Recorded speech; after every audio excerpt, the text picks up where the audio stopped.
truth. Bring it on. In this present crisis, government is not the solution to our problem. Government is the problem. Do you want the whole truth? I don't think you're ready. Governments don't control things.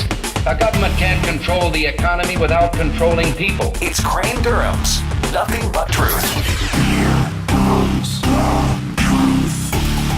Well, good evening, good afternoon, wherever you are. We're glad you're here, right here on the AFR Talk Network. I'm Crane Durham, Crane Durham's Nothing But Truth. Visit our Facebook page, American Family Radio, Crane Durham's Nothing But Truth, and you can get in on the prayer for those to come to Christ. Maybe you are struggling with your own faith, or you know someone in your life that you would like for them to know Christ. Well, everyone in your life you want to know Christ, but maybe you've been praying for somebody specifically. I know I have people in my family I pray for specifically to come to Christ, and this is an opportunity at the end of this hour where Pastor Aaron Free will join us, and we will have a prayer for those, and you can put the first name of the people that you're praying for in the Facebook posting. Yeah. So Pastor Aaron Free at the bottom of the hour. Before Aaron Free, we're going to have a quick interview with security expert, consultant, author, four-time world kickboxing champion as well when he was competing, Ernest Hart Jr. The SUV story of the bikers attacking the man in the SUV where he was looks like he was trying to protect his family.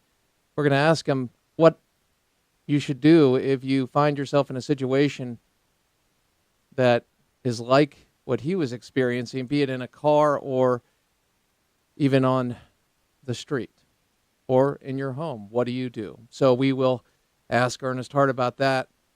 Right now, we go to a special edition of this week's Nothing But Truths. Beat the Press. Our guest, the real Woodward, Chris Woodward, business and environment reporter for American Family News, One News Now, onenewsnow.com. Just got through anchoring. And he joins us now. Hey, Chris, how are you? I'm doing well. Still not affected by the shutdown, this segment. It really is not. And people are sitting there going, Thursday? You doing this? Is this the slim down? Yeah, this is not Friday, people. Yes. This is not, yes. Well, you still have to go to work tomorrow. Now you've cheered everybody up, Chris. Oh, yeah. Hey, that's what I do. Something. You know, it's true. I do actually laugh, and people will tell you after some of your reports because they're very witty, very, very witty. Tell me something, Chris. What happened today? The Republicans said debt ceiling. Hey, we'll give you a 6-week extension. Mm-hmm. What's that about? well, it would be one of the big developments of the last couple of days for sure. Reports have varied on the 6 weeks timeline. I say that because I've got two stories pulled up here. One is an AP story from earlier this afternoon that doesn't give details. It actually says the officials declined to say what conditions, if any, might be attached.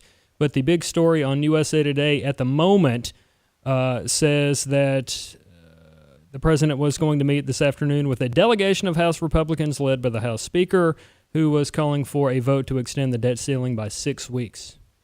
And what we look at there, just from the stuff I've been researching today, and I know you know this, but for the audience's purpose, is that the strategy behind it is they're going to refocus on the CR and Obamacare, and then after that, they're going to focus in on the entitlement reform that they're looking to do. So that is part of a story that we'll be covering later on in the broadcast. But right now, I want to go to a story that was covered last night, yesterday, and still today.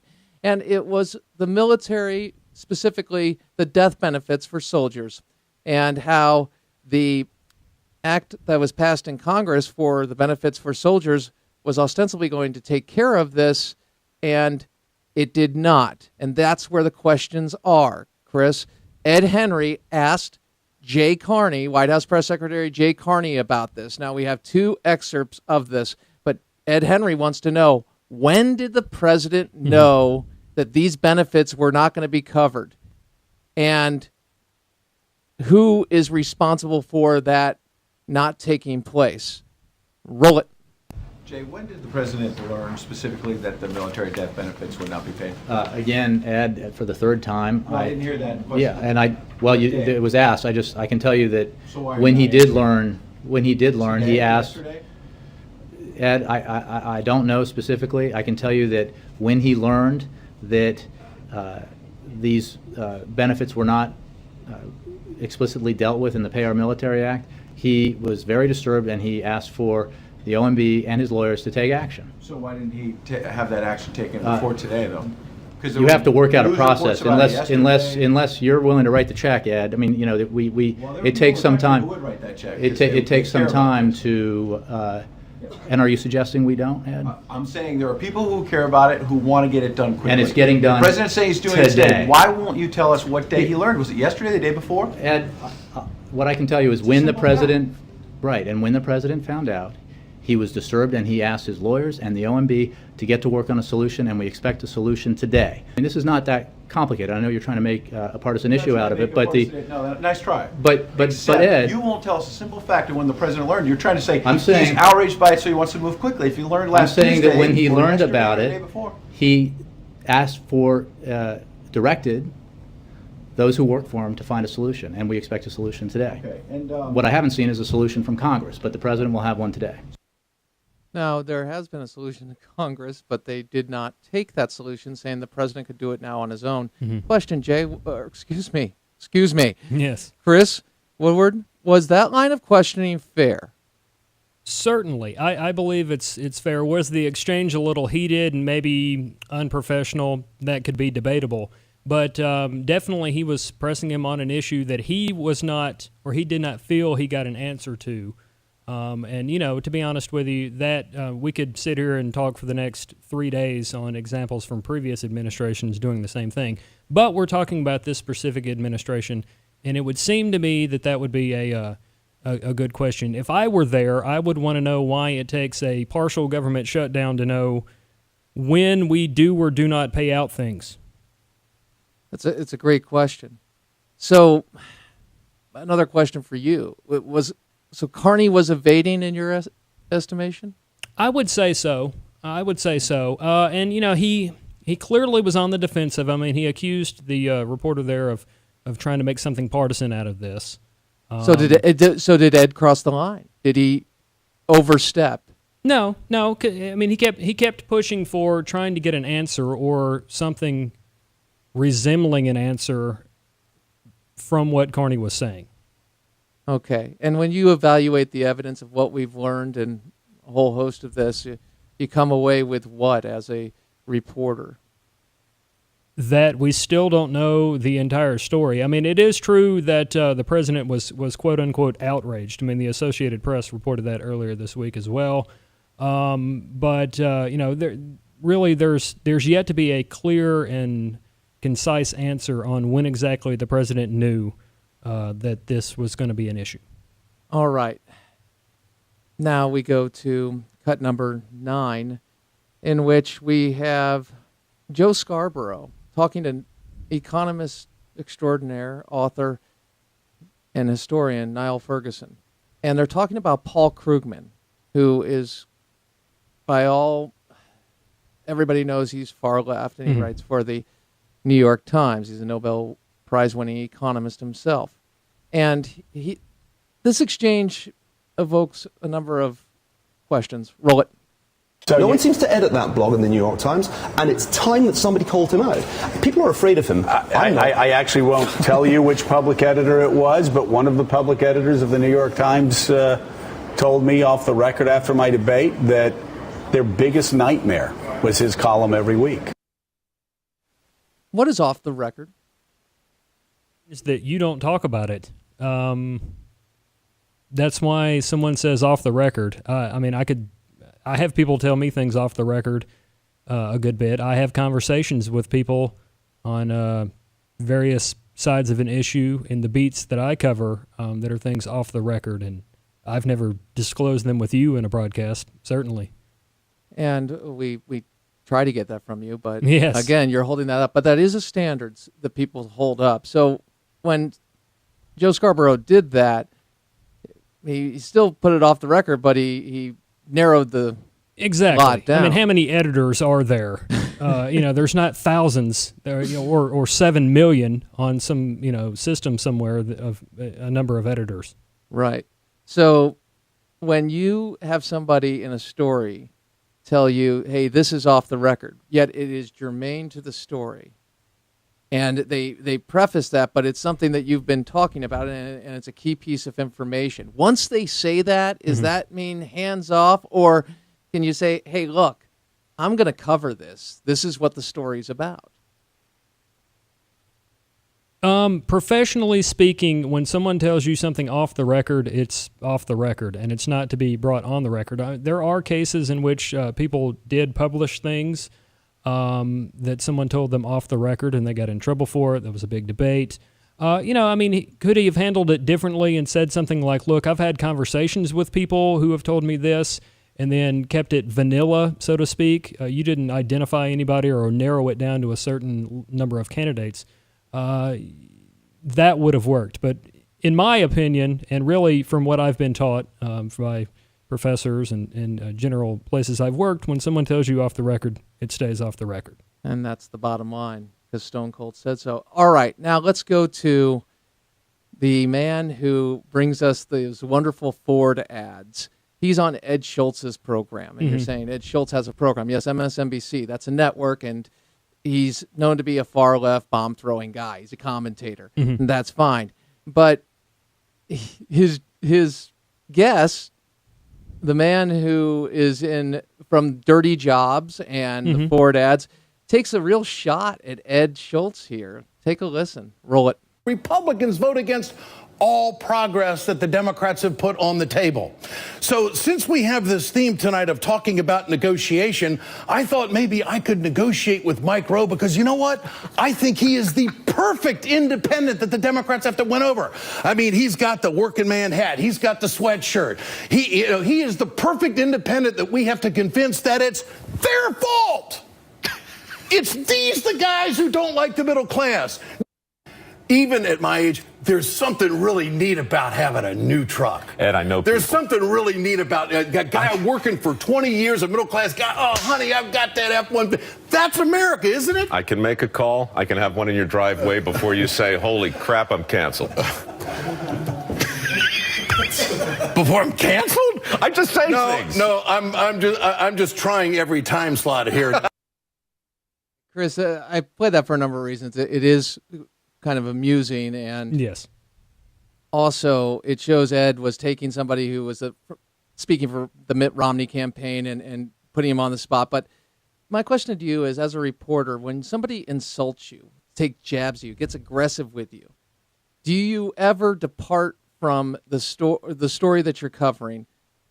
When is it appropriate? Because then it becomes about you. So it's got to be a fine line. As a commentator, if somebody does that, I'll go directly at them. That's. But you're reporting. You're trying to get to the story. So how do you deal with people that take jabs at you? And has that ever happened? There's certainly a reason why I have gray hair, and that would be one of them. I have been confronted with people, even here. Not physically within the building, people that have heard stories and have given me phone calls, using their constitutional rights to share what they think about stories or what's missing from a story. To some extent, that has actually resulted in stories or continuing stories. You would be surprised by how many times it happens. And so if you're in the middle of the interview and they make a comment like, well, of course you're going to say that because you already have a point of view and that you're coming in with an agenda. So write whatever you want to write or something along those lines. How do you respond to that? I would probably respond by saying, well, why do you say that? Why do you feel that way? Letting them maybe give their opinion or maybe some of their concerns, and you can maybe talk it through. Certainly if they're going to threaten you with bodily harm, or say something that's, racially offensive or something of that nature, you could probably cut it short there.